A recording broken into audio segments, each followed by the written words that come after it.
Hola y bienvenidos a Enigma, un canal en el que ya sabéis que hablamos de cosas raras y como digo siempre cada vez que tenemos un invitado, hoy tenemos un vídeo muy especial porque tenemos el honor de que está aquí acompañándonos el señor Javier Arries, que ha venido hoy a hablarnos de objetos malditos. ¿Qué tal, Javier? ¿Cómo estás? Hola, ¿qué tal, Sonia? Pues muy bien, muy bien. Vaya temita, ¿eh? Joder, yo con lo que hemos estado hablando fuera de cámara estoy alucinando un poco. Me parece que va a ser un tema muy interesante, Javier, así que si quieres, vamos empezando por algo de lo que será lo más famoso, será el tema de los muñecos malditos.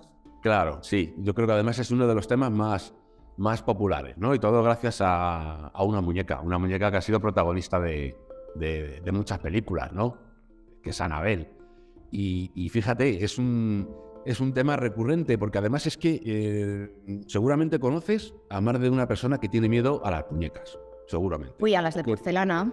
Sí, ¿ves? Pues o que les da repelús o algunos incluso que lo pasan realmente mal cuando están en una habitación con muñecas. Sí. Pues fíjate que es que incluso hay una fobia que es bastante corriente, bastante común y que incluso tiene nombre, ¿no? Se llama pediofobia, que es este miedo a las muñecas. Así que este tema de las muñecas, como te digo, pues causa bastante sensación. A algunos les gustan mucho, las coleccionan, pero a otros les dan auténtico pavor. Y algunos psicólogos incluso se han ocupado del tema, ¿no? Freud hizo un estudio, Lo Siniestro, en el que pues demostraba que los niños tenían ciertas fantasías con respecto a sus juguetes, de que se podían animar, de que podían tomar vida, cobrar vida, hacer cosas por las noches, ¿no? Esas imaginaciones que tienen los niños de que sus juguetes pues pueden, para bien o para mal, pues pueden cobrar una vida que no tienen cuando están jugando con ellos. A lo Toy Story, ¿no?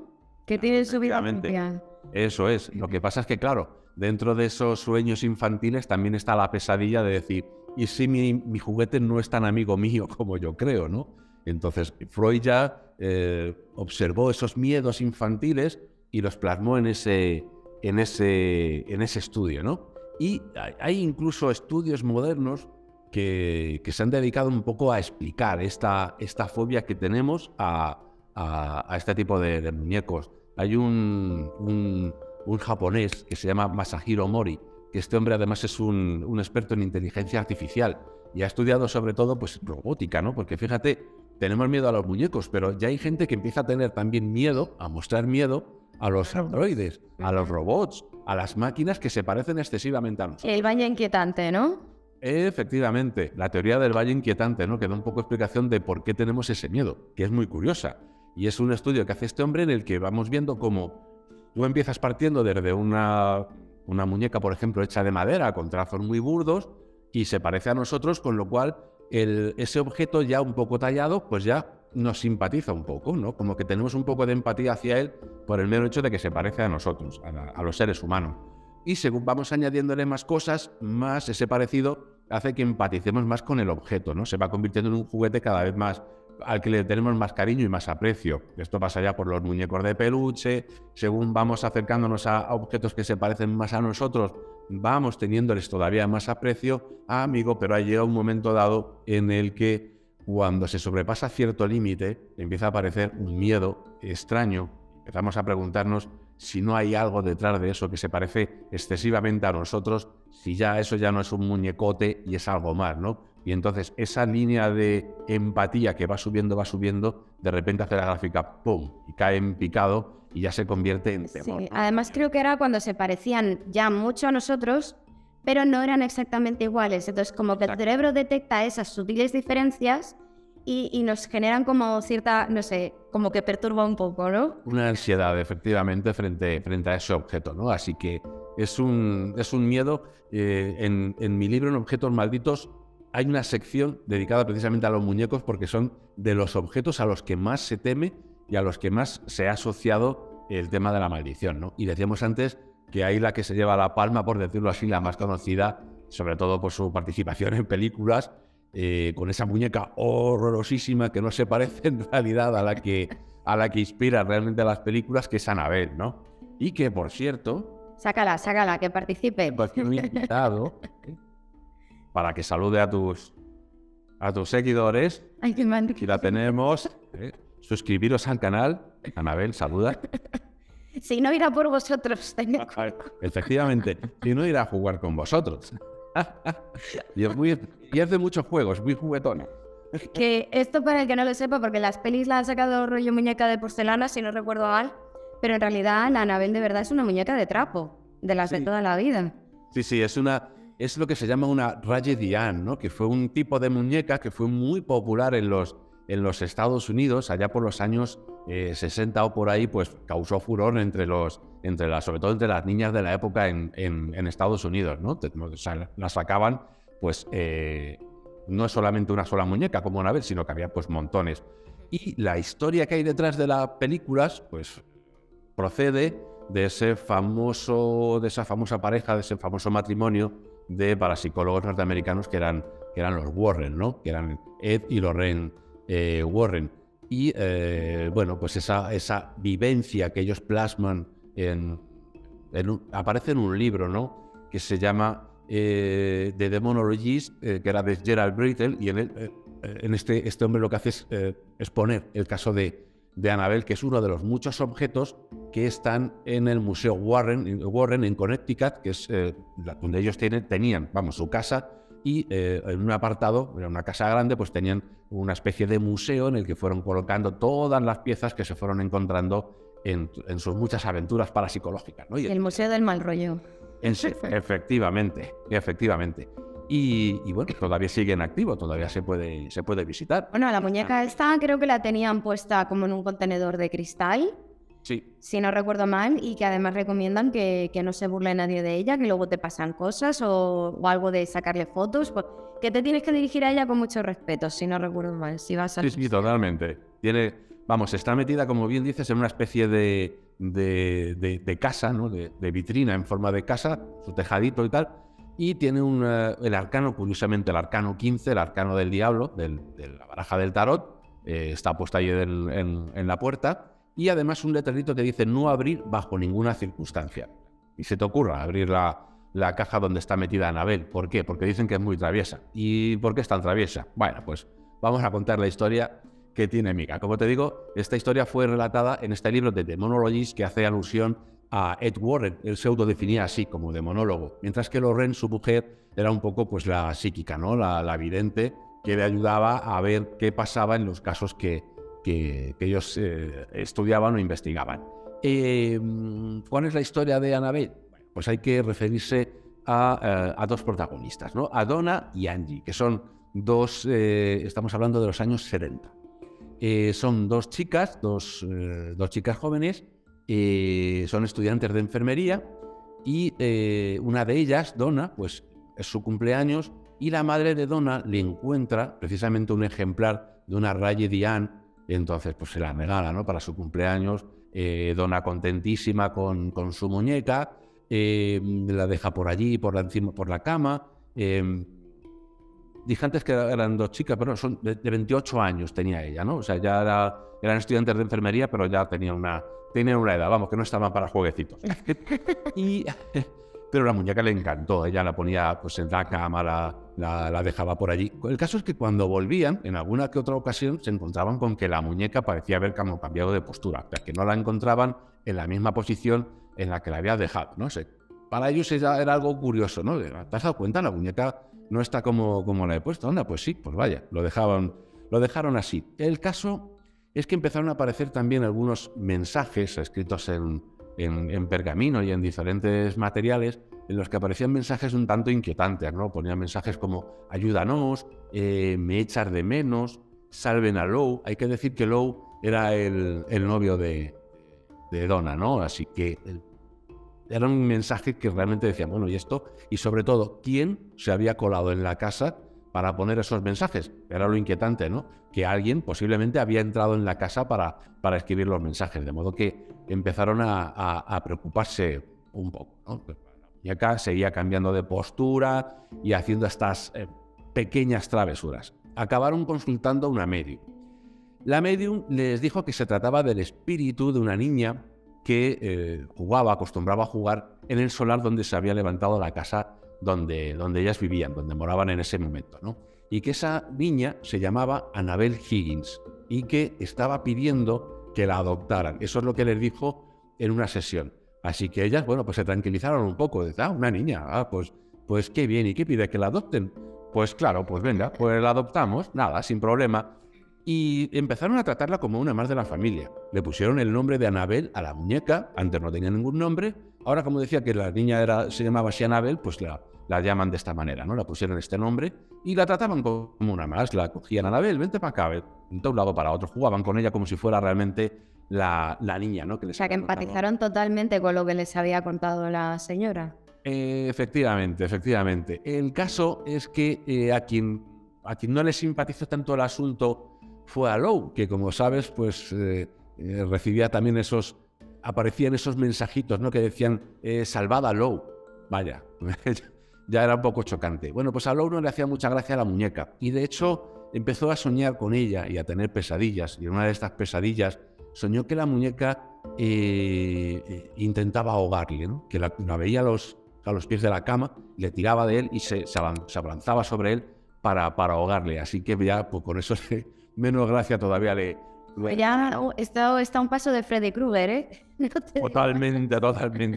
El caso es que ya se lo cuentan porque ya empiezan a preocuparse, se lo cuentan a un sacerdote, un amigo que es sacerdote. El sacerdote conoce a los Warren y los llama, ¿no?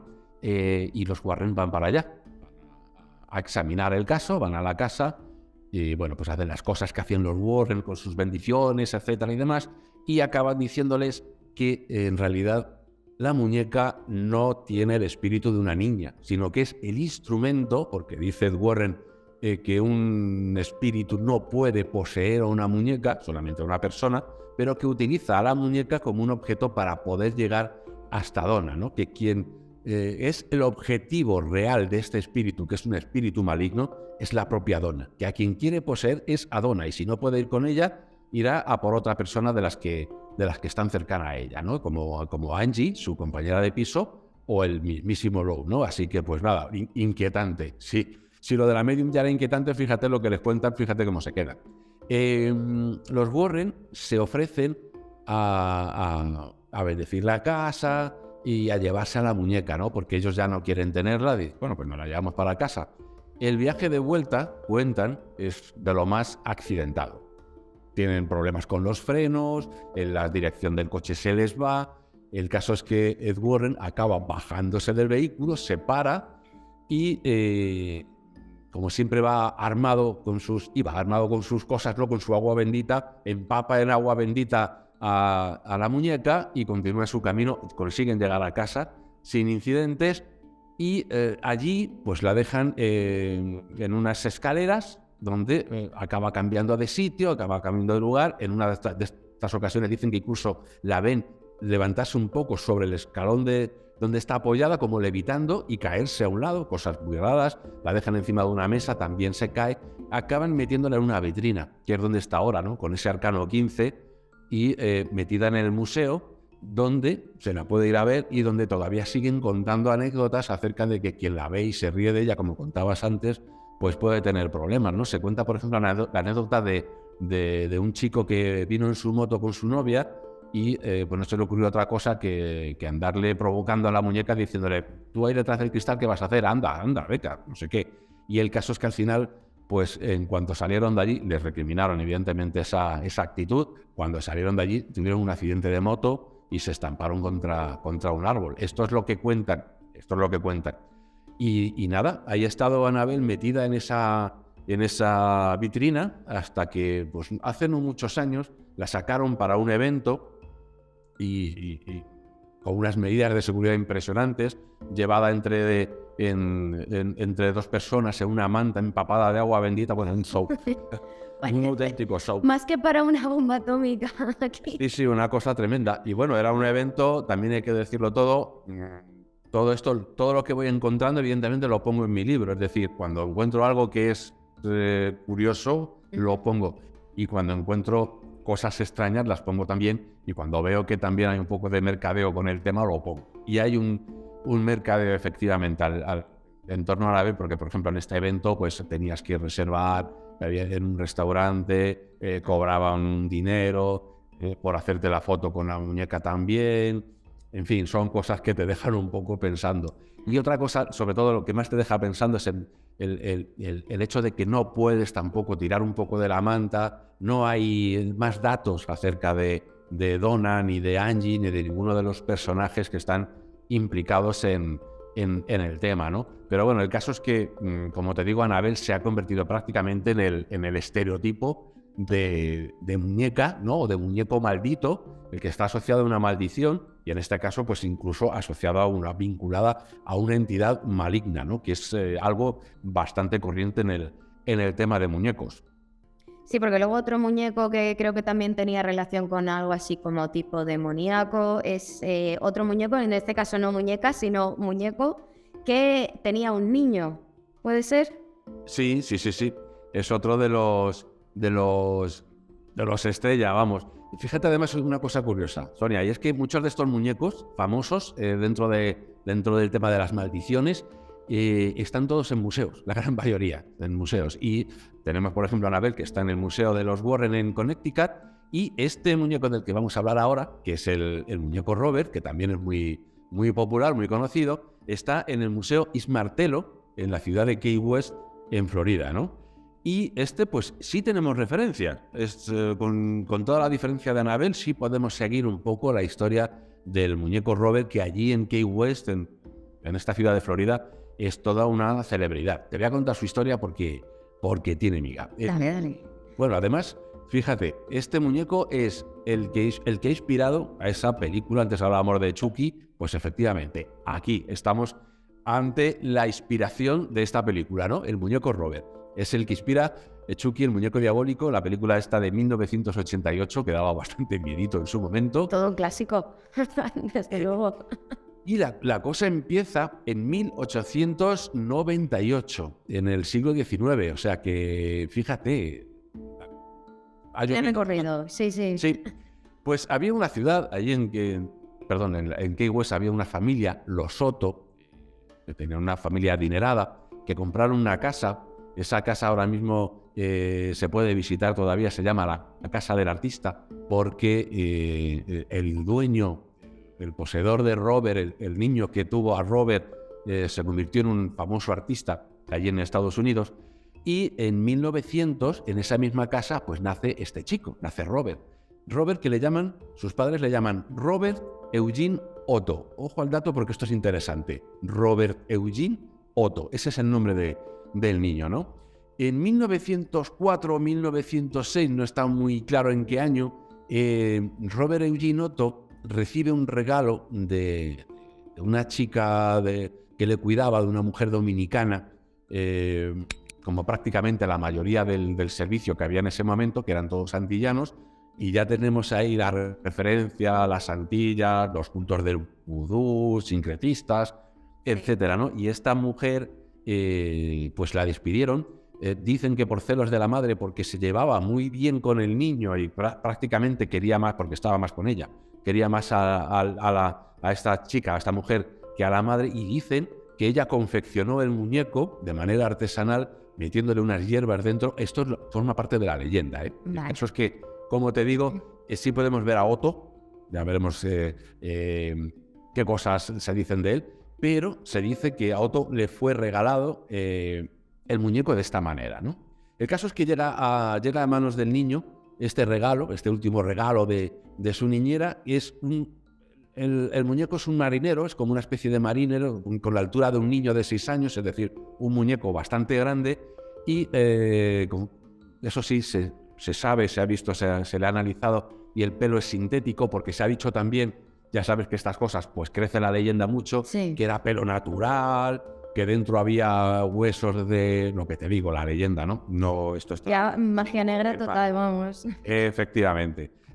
Pues nada, era un muñeco, sencillamente era un muñeco vestido de marinero del tamaño de un niño de 6 años. El caso es que Robert Eugene Otto, el niño, le toma mucho cariño al muñeco y bueno, come, juega, duerme con él. Los criados empiezan fíjate que eran criados supersticiosos, porque eran todos antillanos, como te digo, muy supersticiosos, empiezan a tener miedo porque oyen cómo el niño habla con el muñeco. Seguramente lo que hacía el niño era impostar la voz, como hacen muchos niños, para hacer como que que el muñeco habla con él, ¿no? El caso es que la fijación de Robert Eugene por el muñeco era como excesiva. No era tanto como la que tienen los niños normalmente, sino iba más allá, ¿no? Siempre tenía que estar con su muñeco, hasta el punto, y aquí está lo curioso, de que Robert Eugene les dijo un día a los padres y a todo el mundo: yo ya no me llamo Robert Eugene, a mí llamadme a partir de ahora Eugene, el diminutivo es Jean, porque Robert es mi muñeco. Es decir, le cedió la mitad de su nombre al muñeco. Con lo cual esto tiene muchas implicaciones psicológicas, ¿no? Es como que el niño estaba cediendo la mitad de su personalidad para darle vida al muñeco. Pues fíjate, ya esto a los criados ya les puso contra las cuerdas, ¿no? Claro. Y más, pues empezaron a ocurrir todo tipo de trastadas en la casa, aparecían juguetes rotos, todo tipo de pues cosas que podía hacer un niño, cosas que se rompían, jarrones, etc. Y una noche muy especial, pues ocurrió lo siguiente. De repente se escuchó un estrépito en la casa que procedía del esto de noche, procedía de la habitación de Jean, y los padres fueron a ver al muchacho, fueron a ver al niño, asustados del escándalo. Cuando entraron por la puerta se quedaron sorprendidos porque el niño estaba como asustado, encogido, con las piernas encogidas en su cama. El muñeco estaba por ahí y estaba todo absolutamente tirado por los suelos, ¿no? Como que el mobiliario absolutamente en estado caótico. Entonces, al preguntarle a los padres por qué había hecho eso, el niño les contestó asustado que él no había sido, que había sido Robert, que había sido el muñeco. Esta frase todavía se dice en Key West como una forma de decir: no, yo no he sido, ha sido Robert. Entonces la gente lo dice. En lugar de: no, el perro se comió mis deberes, ha sido el muñeco, ¿no? Pues fíjate hasta qué punto ha trascendido el tema y se ha hecho famoso por allí, ¿no? Pues bueno, ahí quedó la cosa. Evidentemente el niño creció, Jean creció, estudió en Chicago, luego se fue a Nueva York, viajó a París. Él estuvo estudiando arte, se convirtió en un pintor de cierto renombre. Allí en París conoció a una norteamericana llamada Annette Parker, que era de Boston, y en 1930 se casa con ella. Entonces, pues nada, está un tiempo allí y los padres de Jean mueren, entonces vuelven a Estados Unidos. ¿Y qué le toca en herencia? Pues la casa. La casa. Y cuando van para allá, pues él revisa la casa, evidentemente, y se encuentra allí con su viejo amigo, el muñeco. Ese muñeco que había sido pues el centro de atención de toda su niñez. ¿Qué es lo que hizo Jean cuando se encontró con el muñeco? Pues no se le ocurrió otra cosa, empezó otra vez como a obsesionarse con él de nuevo. Y arriba, si buscáis fotos en internet de la casa del artista en Key West, veréis que es como una casa de varios pisos con una especie de torre lateral. En la parte de arriba de esta torre le creó una habitación a Robert, al muñeco, adaptada a su tamaño, con una pequeña sillita, con muebles de su tamaño, etc. Toda la torre tiene como una especie de vitral que rodea la torre y lo que hizo fue poner a Robert sentado en su sillita mirando por el cristal, ¿no? Entonces, no puede dar más mal rollo todo. Pues para que vea, pues tú fíjate esos chavales que venían, que es una de las cosas que se dicen, ¿no?, del muñeco. Cuando venían del colegio y volvían a casa a merendar o lo que fuera, pues generalmente volvían la cara mal arriba y veían al muñeco, y algunos de los chavales decían que el muñeco les seguía con la mirada y que se movía la cabeza detrás de ellos, ¿no? Terrorífico. Luego, aparte de eso, hay varias anécdotas, por ejemplo, de un obrero que fue a hacer un arreglo en la casa, era fontanero, y bueno, pues el hombre bajaba y subía sus herramientas, y en una de estas vio que el muñeco pues había cambiado de posición, ¿no? Eso ya le dio mal rollo y ya bajó a por otra de sus herramientas, ya bastante asustado, y estaba el hombre trabajando y de repente oyó una voz de niño detrás de él. Por lo visto salió por patas dejando todas las herramientas y todo como estaba. Salió el hombre espantado de allí. Anécdotas de estas se cuentan un montón. La mujer de Jean no expresó ella ninguna, porque quiero decir, ella tendría su relación con el muñeco, pero la mujer no la habría conocido hasta que no volvieran a Estados Unidos, entiendo. Claro. ¿Ella no vio cosas raras en la casa? Él lo que veía es que su marido cambió, que no era el mismo que había conocido en París, que tenía una fijación con el muñeco y una obsesión con el muñeco. Y de hecho, Jean empezó a perder la cabeza. Cuando ya fue mayor, empezó a perder la cabeza e incluso llegó a maltratar a su mujer. La llegó a meter, por ejemplo, una vez en un armario, encerrarla en un armario. Se le fue la cabeza mucho y probablemente esos problemas psicológicos que ya tenía, porque un niño que cede su personalidad o la mitad de su personalidad al muñeco ya parece que tiene algún tipo de trastorno, pues parece que eso se agravó con la edad y ella lo pasó bastante mal, ¿no? En esos últimos años de su vida. El caso es que, acabaron muriendo los dos y hay un par de historias, una más real que otra. Estuve yo investigando, tirando del hilo de una y de la otra.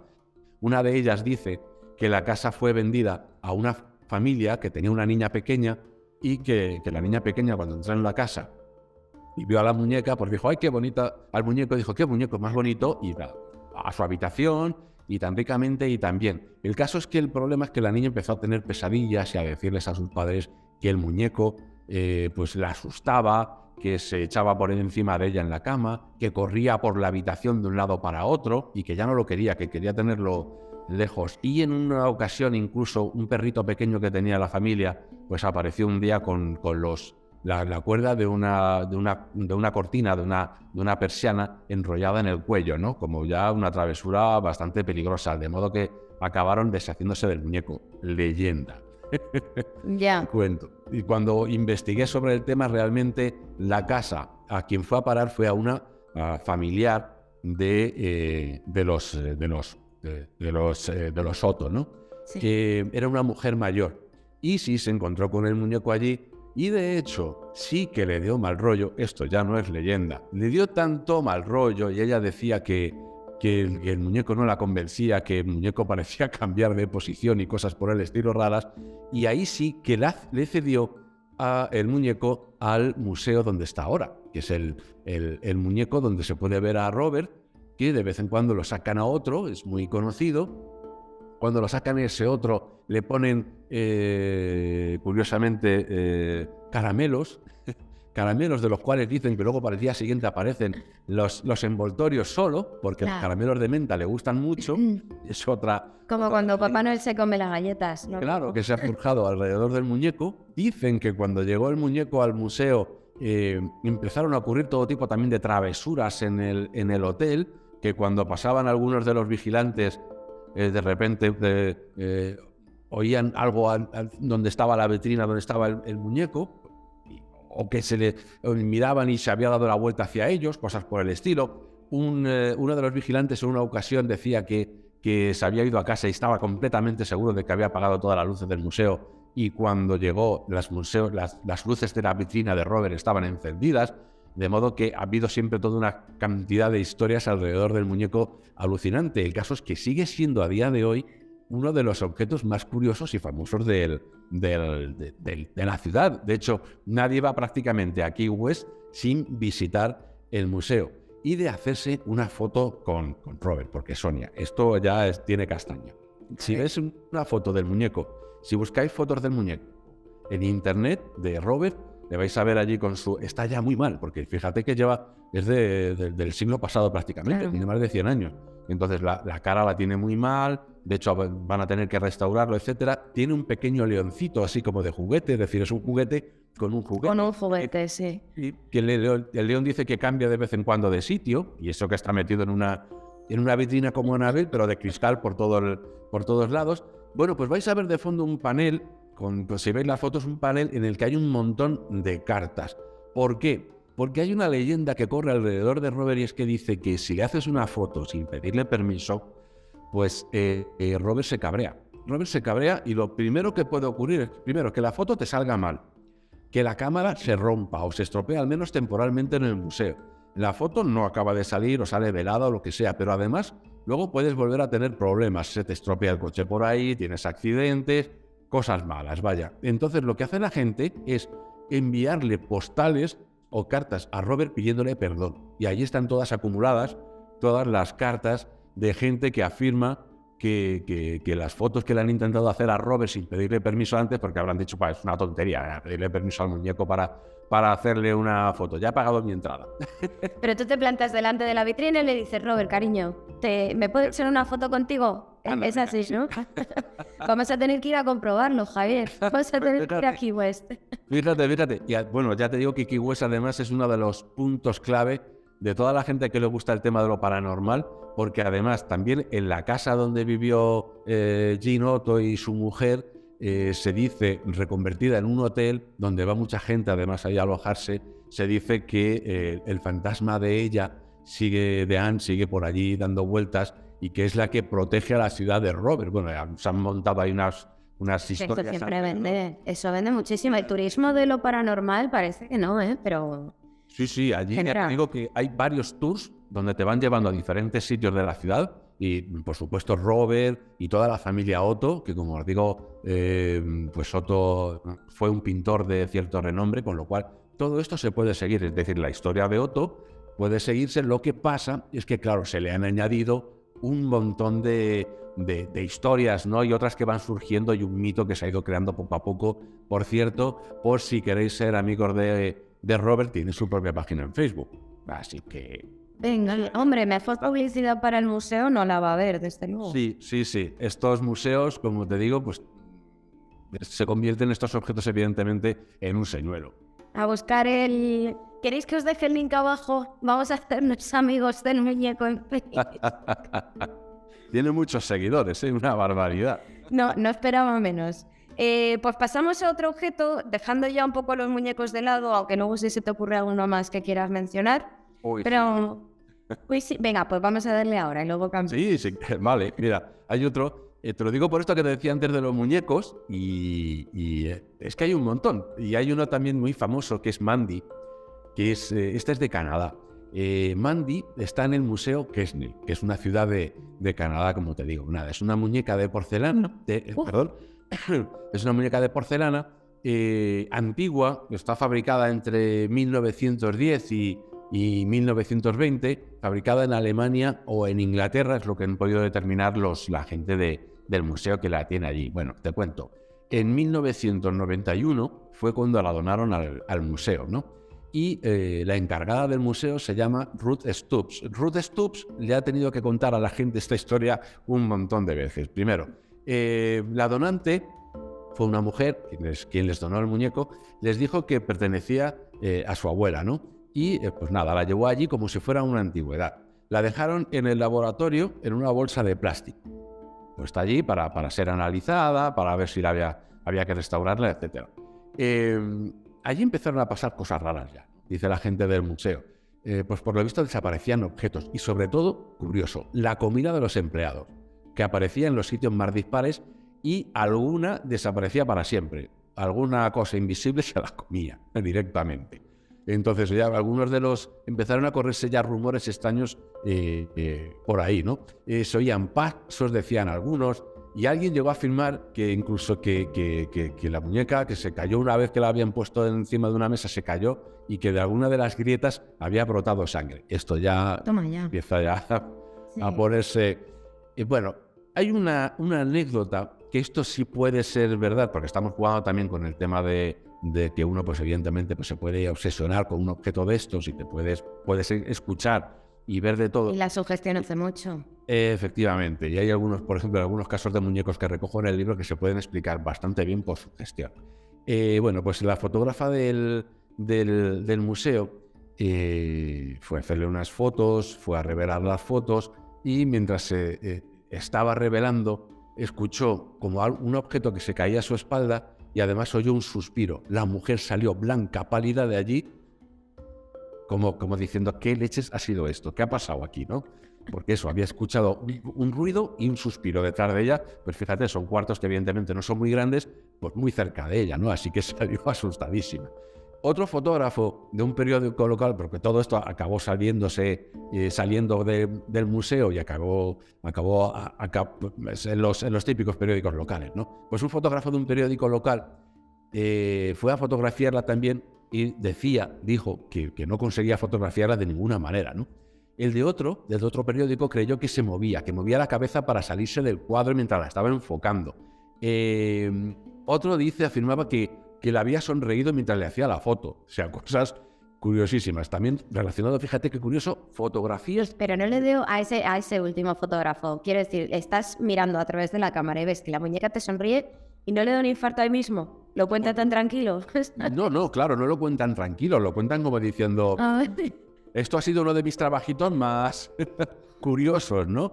Entonces, pues eso empezó todavía a forjar más la leyenda de la muñeca, ¿no? El caso es que lo más curioso, el corolario de todo esto viene después, porque la encargada del museo, esta mujer que te digo, Ruth Stubbs, pues dijo, pero bueno, ¿qué está pasando aquí, no? Entonces se puso en contacto con la mujer que le había donado el muñeco. Y entonces quiso saber un poco más la razón de por qué le había dado el muñeco. Al final le sacó una confesión, por decirlo así, a esta mujer. Y es que ella lo había donado, decidió donarlo porque antes la tenía en el sótano y en una ocasión escuchó llorar a un niño en el sótano, bajó y allí no había nadie y la ventana del sótano estaba abierta. Así que esta mujer dijo, la muñeca es muy chula, es muy bonita, es una antigüedad. Pero fuerita. A donar al museo. Así que, pues fíjate, pues de estas hay montones de muñecas por todas partes y tienes noticias de muñecas malditas por todo. Vale, pues Javier, ¿vamos a salir ahora de los muñecos o tienes algún muñeco más? No, si quieres comento lo de la mujer esta, si quieres. Ah, sí, dime. Mira, pues verás, es que es curioso, porque antes decíamos, hay coleccionistas de muñecos, evidentemente, no les tienen miedo, sino que les gustan y coleccionan a los muñecos de porcelana, y oye, pues muy bien, no son de los pocos que no tienen miedo a los muñecos. Pero es que hay gente que colecciona muñecos malditos. Bueno, te contaré incluso que hay webs de grupos paranormales que compran muñecos malditos por internet. Hay un mercado de muñecos malditos. Y en algunos casos puedes ver cómo tienen cámaras web enfocadas que tú puedes seguir desde internet para ver si alguno se mueve. Algunas son muy curiosas. Eso te iba a decir, digo, porque tú vendes un muñeco maldito, ¿tú cómo certificas que eso está maldito? Porque pedirás un buen dinerito por ello, imagino. Porque no es un muñeco normal, ¿no? Hay de todo. Con el tema de Mandy, precisamente, de Robert, de Annabelle, efectivamente se ha creado este mercadillo, que es lo que te digo, ¿no? Que hay que ser muy cauto, muy cauteloso, porque a este tipo de cosas suele ir ligado muy a menudo el negocio. Entonces, pues, ¿qué garantía te van a dar? La verdad es que la historia que te quieran contar detrás, claro. Bueno, creo que ya tiene una fama, aunque solo sea por la fama, pues como la chaqueta que llevó Elvis en tal concierto, bueno, pues por la fama, ¿no? Pero luego que ese otro mercado que me dices de una página web de muñecos que ya no son tan famosos. Sí, bueno, ahí no. La verdad es que no sacan dinero, es decir, tú te conectas tranquilamente y esta gente lo que se dedica es en muchos casos incluso, no es que ellos las compren, sino que en el caso de grupos paranormales es que van a los lugares donde les dicen, mira, tengo este problema, y se acaban llevando la muñeca. Entonces, estos les sale más económico. Pero hay historias, ¿no? De gente que ha comprado un muñeco por eBay ya sabiendo que estaba maldito. Sí. Y luego lo han revendido porque no lo podían soportar y cosas así, ¿no? Hay una mujer que sí lo soporta e incluso los colecciona y es famosa en Gran Bretaña. Esta mujer se llama Catherine Reddick y, bueno, pues tiene hasta 13 muñecos. Vive en Escocia, en Glasgow, y en 2008, todo esto empezó porque en 2008 ella vivía en Estonia. Y donde vivía ella, en la bodega de la casa donde ella vivía, allí se había quitado la vida una anciana, un señor mayor, perdón, se había quitado la vida allí, ¿no? Y ella decía que escuchaba y que veía que tenía diversas manifestaciones de esta persona, ¿no? Y que había dejado marcas incluso de dedos en las manos de su hijo. Así que tú fíjate. Bueno, el caso es que ya en Glasgow, pues resulta que le dio por esta afición de coleccionar muñecas. Y tiene varias.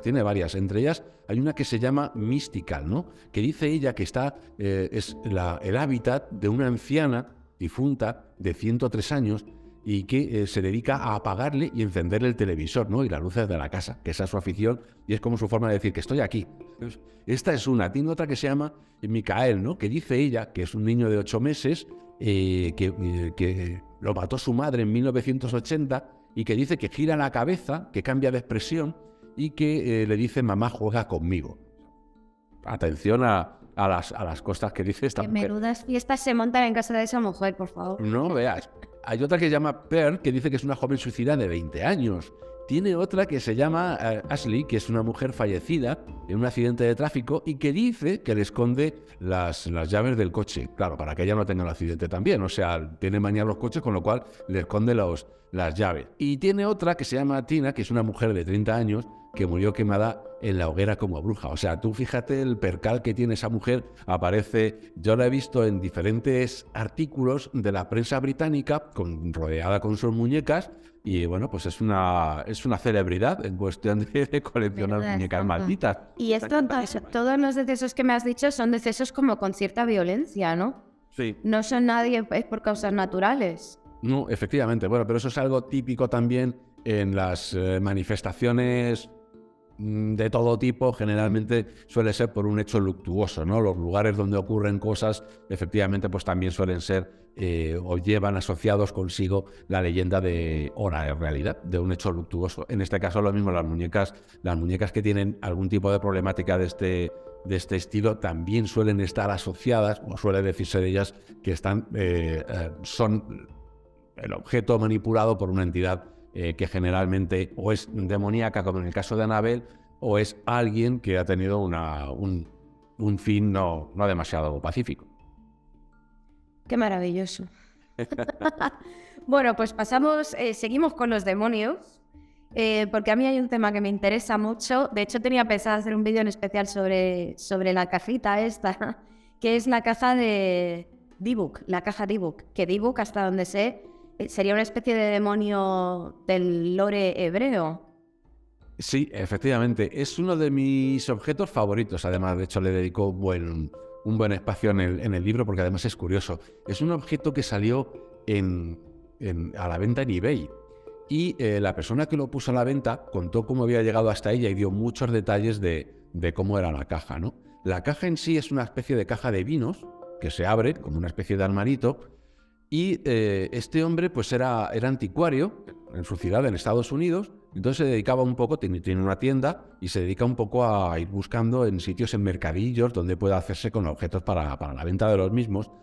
Y se enteró de que había una chica de origen polaco, judío de origen polaco, que estaba vendiendo las cosas de su abuela, que había fallecido recientemente. Bueno, pues este hombre va a esa dirección y la chica le comenta que sí, que efectivamente su abuela ha muerto y que es una superviviente de un campo de concentración en Polonia, ¿no? Donde pues prácticamente toda la familia, todo su marido, sus hijos habían fallecido. Ella había conseguido sobrevivir y había huido y había llegado, pues fíjate a dónde, a España. En España es donde adquirió esta caja de vinos, donde le dijo a su sobrina, una vez que se fue a Estados Unidos con muy pocas cosas, con prácticamente sus cosas de coser y esta caja, pues en Estados Unidos, ya cuando su sobrina, no, perdón, su nieta, cuando ya creció su nieta, le dijo que no tocara esa caja, que tuviera cuidado con ella. Claro, la chica pues lo vería y tendría curiosidad, ¿no? Que era aquella caja que tenía ella bien guardada. Le dijo que jamás se le ocurriera abrirla. Y la chica pues le preguntaba por qué, y le dijo, porque ahí dentro hay un Dybbuk. ¿Qué es un Dybbuk? Pues un Dybbuk es un personaje de la mitología, del folclore de los judíos askenazíes, europeos, ¿no? De Alemania, Polonia, donde prosperó una rama del judaísmo que es el hasidismo, que está muy vinculado a la cábala. Por eso a mí, que es un tema que a mí me encanta, y por eso a mí me gusta mucho esta caja, ¿no? Este objeto, porque está vinculada a esa tradición. Y en esa tradición el folclore de los askenazis es riquísimo, ¿no? en este tipo de cosas y de manifestaciones. Un Dybbuk es el alma de una persona que posee a otra. Y es que puede ser una posesión negativa, como en el caso de los Dybbuk, y también está otro Dybbuk que es una especie de personaje benévolo que puede poseerte temporalmente, pero para ayudarte, o porque él está en una especie de misión divina y tiene que hacer algo que no ha podido hacer mientras estaba vivo. Entonces, durante un tiempo está contigo o bien te utiliza, por decirlo así, para conseguir hacer eso, o bien te ayuda a ti porque estás pasando por algún trance, lo que sea. El caso es que cuando se va, deja como una especie de paz interior en tu... porque es alguien que ha trascendido y es alguien sabio, ¿no? Y deja algo de esa sabiduría dentro de ti. En ese caso está todo muy bien, pero, y además te pide permiso, incluso en el caso en el que necesita hacer algo, él pide permiso y tú le alojas, por decirlo así. Eso se valora, ¿eh? Que pida permiso. Claro. Consentimiento. Claro. Y entonces siempre te deja ese estado de paz, ¿no? Porque es un espíritu elevado. Pero Te dejan algo a cambio, ¿no? Con la ayuda, o sea, te han poseído, pero luego te dejan algo a cambio. te deja ese estado en el que, como tú has convivido con él, esa paz que él tiene, de alguna manera te la transmite y queda en ti. Con lo cual, oye, pues muy bien, se agradece. Pero en el caso del Dybbuk no se agradece. ¿Por qué? Porque en este caso lo que tenemos es una persona que generalmente estaba muy, muy apegada a la vida terrenal y que o muere joven o muere antes de tiempo o tiene una serie de apetitos que no ha podido satisfacer y quería hacer cosas que no ha conseguido lograr. Apetitos que generalmente son bajos, es decir, pues instintos no muy honorables, por decirlo de alguna manera. Entonces, al verse así, no le dejan entrar ni en el cielo, porque efectivamente esos apetitos no son como para entrar en el cielo, y tampoco le dejan entrar en el Seol, que es un poco donde van a parar las almas cuando mueren y tienen que cumplir algún tipo de castigo porque no han sido demasiado buenas, que quedan rondando por ahí. Rondando, ¿y por qué? Porque quieren encontrar a alguien al cual poseer para poder acabar aquello que no consiguieron hacer o satisfacer esos deseos que no pudieron satisfacer en vida. Así que esto es un Dybbuk, tiene castaña la cosa. Hay mucho... una vez que investigué sobre los Dybbuk, en la caja Dybbuk, investigando en el folclore hebreo, es muy curioso, en este folclore de los judíos de Centro Europa, de Alemania, de Polonia, de Checoslovaquia. Muchos de ellos, por ejemplo, son hombres que han muerto jóvenes y que poseen a las mujeres cuando se casan. Entonces hay montones de historias, de cuentos, de relatos en los que una mujer empieza a comportarse de manera diferente a como es ella. En algunos casos de manera violenta, de manera agresiva e incluso de manera masculina. Es decir, deja sus maneras más femeninas, por decirlo así, más suaves, más acostumbradas a lo que es una mujer, y empieza a comportarse de una manera como más abrupta, más brusca, como la de una persona, de un hombre, y además un hombre con malos sentimientos, ¿no? Esto que puede, evidentemente, un psicólogo lo interpretaría como un trastorno de personalidad. Dentro del folclore judío se entiende como que cuando alguien, que puede ser un niño también, o un hombre también, pues también puede haber un Dybbuk de masculino o femenino que posee a alguien de cualquier otro género, empieza a comportarse de una manera extraña, a cantar, a decir cosas que no vienen a cuento. Entonces consideran que es que realmente otra cosa, una entidad, le ha poseído. Bueno, pues esto es lo que decía que estaba encerrado su abuela a esta nieta que, como digo, iba a vender sus pertenencias. Este hombre la convence de que le venda la caja. Y cuando ya está a punto de irse con la caja, la chica se arrepiente y le dice llorando que no se la lleve, que ha hecho mal en vendérsela, que no debería venderla, que su abuela le dijo que no debía abrirla en absoluto. Incluso le dijo su abuela: cuando yo muera, la entierras conmigo. Lo que pasa es que dentro del ritual judío, tú tienes que ir desnudo, tú no puedes llevarte nada. Nada que ha pertenecido a ti en la tierra, debes llevarte, ¿no?, al otro lado, al más allá. De modo que no puedes meter ningún objeto con el cuerpo. Así que el otro ya tenía su caja y dijo: ya, mira, perdona, pero jolín, es que me gusta mucho la caja. Así que la pobre chica se quedó con su berrinche y aquel se lleva su caja a su taller. Su intención, su idea, era de restaurarle, porque la caja es muy bonita, es muy curiosa, y regalársela a su madre, porque iba a ser su cumpleaños pronto. Entonces le iba a restaurar para hacerle un regalo a su madre, una caja que era muy bonita. Vamos a describir lo que había dentro de la caja porque es realmente curioso también. Había dentro dos mechones de cabello, uno más castaño y el otro más clarito, como rubio. Dos mechones separados en dos mechones diferentes. Había también un extraño candelabro, que si lo ves es curiosísimo, es una especie de candelabro con una especie de pulpo que a mí me recuerda al Tulu de las novelas de Lovecraft. O sea, es absolutamente Lovecraftiano. Y un par de monedas también, una piedra, un trozo de piedra de mármol con la palabra Shalom, que significa paz, es una especie de saludo entre los judíos, desearte paz, Shalom. Eso por un lado pintado en rojo, y al borde de la caja una oración, una famosa oración que es el Shema Israel, escucha, oh Israel, que es, digamos que la oración clave del pueblo judío, donde expresa la unicidad de Dios, que Dios es Jehová Ashad, es el Dios uno, y que se dice cuando estás se reza en determinadas liturgias, momentos litúrgicos, pero si estás en un grave peligro, por ejemplo, de muerte, es una de las oraciones que se te vienen primero a la cabeza para tratar de escapar de ese peligro, ¿no? De modo que es curioso que esté puesto en esa misma caja donde esta mujer decía que estaba metido un dibu. Bueno, él no hacía mucho caso de esto de dibu, nada, no sabía lo que es un dibu, de hecho tampoco, se lo comentó la chica, le dijo el nombre, no le sonaba de nada, vale, la mantiene allí, empieza a trabajar en la caja, que tiene un cierre extraño y peculiar, y bueno, pues llega el momento del cumpleaños, la madre no puede ir a verle, con lo cual él le lleva la caja.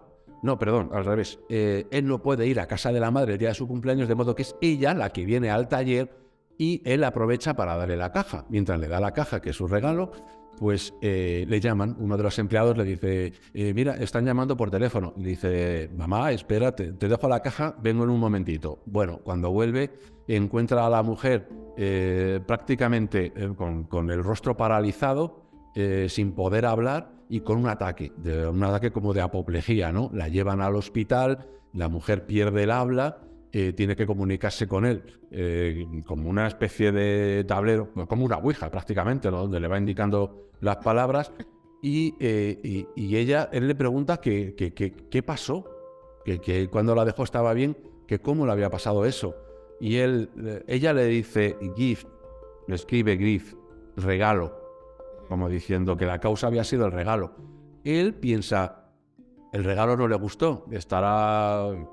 Y le dio el soponcio, ¿no? Claro, no asoció a que quería decir que el regalo había sido la causa de su mal.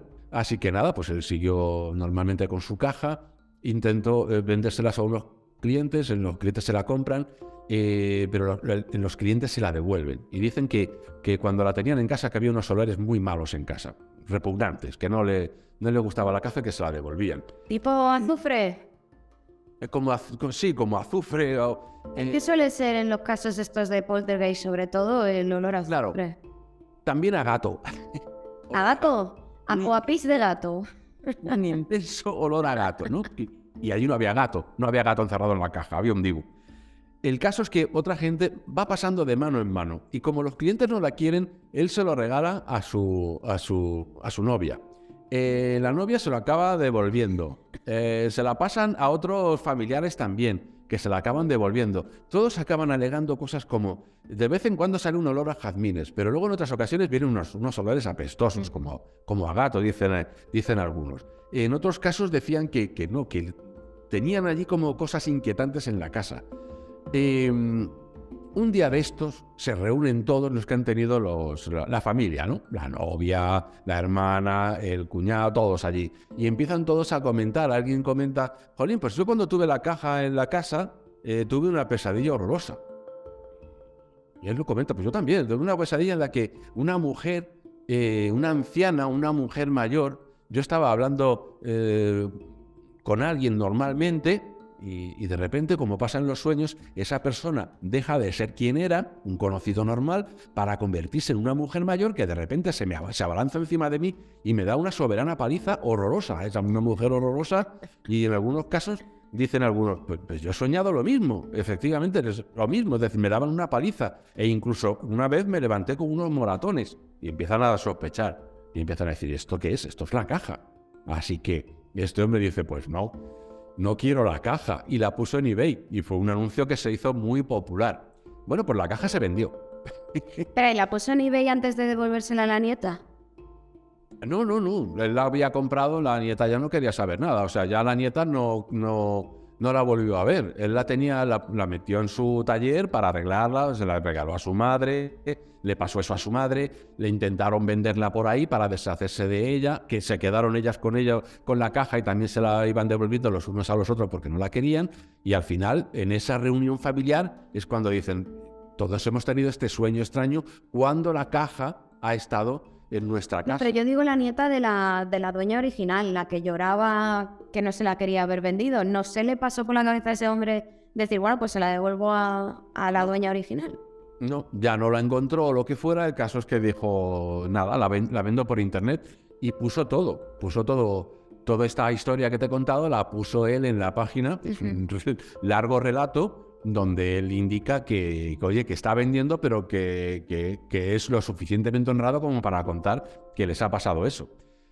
Lo que hace eso es crear un morbo alucinante, y hay un comprador que es un estudiante que vive con otros chicos, con otros compañeros en su casa, y se lleva la caja. Es un chico además de origen judío también.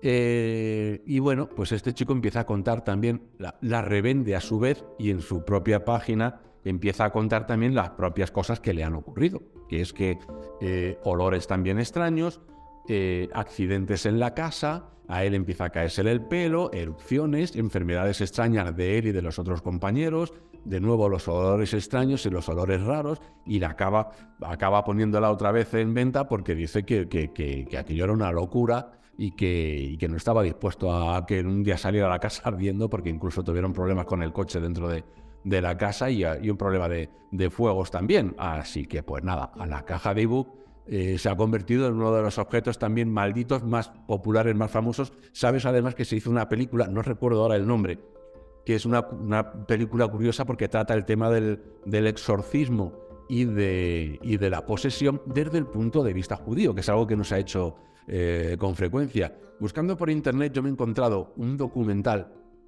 bastante curioso, en blanco y negro, muy antiguo, de un exorcismo a un dibu. Muy curioso. Tienen que reunirse un número concreto de varones para hacer el exorcismo, y tiene que haber entre ellos lo que se llama un Baal Shem Tov, un maestro del nombre, alguien que conoce determinadas técnicas cabalísticas, y tiene que tocar el shofar, que es este cuerno con el que ellos hacen sus toques, para llamar la atención del espíritu dentro del cuerpo de la víctima, que generalmente además se ve en el vídeo bien. En este caso quiero recordar que era una mujer, pues se revuelve por el suelo y tiene todos los típicos síntomas de la manifestación de una posesión, ¿no? por un espíritu. Entonces acaban rezando, tienen que hacer rezos, el rabino acaba llegando a un acuerdo con el espíritu, porque no lo pueden echar tal cual. O sea, como esta persona difunta ha entrado en el cuerpo de la otra persona para hacer algo, tienen que acordar con él algo para que se quede tranquilo y se vaya en paz. Es curiosísimo. Así que es uno de los... Este de la caja de ebook a mí es un tema que ya te digo, uno de mis objetos favoritos, ¿no? Por toda esta implicación de cosas que lleva detrás, que realmente es muy curiosa. ¿Te acuerdas del nombre del documental este? No lo recuerdo. Lo tengo... Te recuerdo que me bajé el documental y lo tengo por ahí. Si lo rescataré entre las miles de cosas que tengo por ahí, y ya te lo comentaré, porque es realmente curioso. Es muy largo, ¿eh? Es una ceremonia que dura mucho tiempo. Y también he encontrado registros, descripciones de casos parecidos de gente que supuestamente ha sido poseída por un dibu y al cual le han hecho este tipo de exorcismo. En este caso del documental quiero recordar que era en Israel, pero en los otros casos en los que he encontrado registros escritos de este tipo de exorcismo, pues eran en Europa, ¿no? En Polonia, en Rusia, en Ucrania y por ahí, ¿no? O sea que es algo bastante frecuente esta creencia y que estos casos ocurran, curiosamente.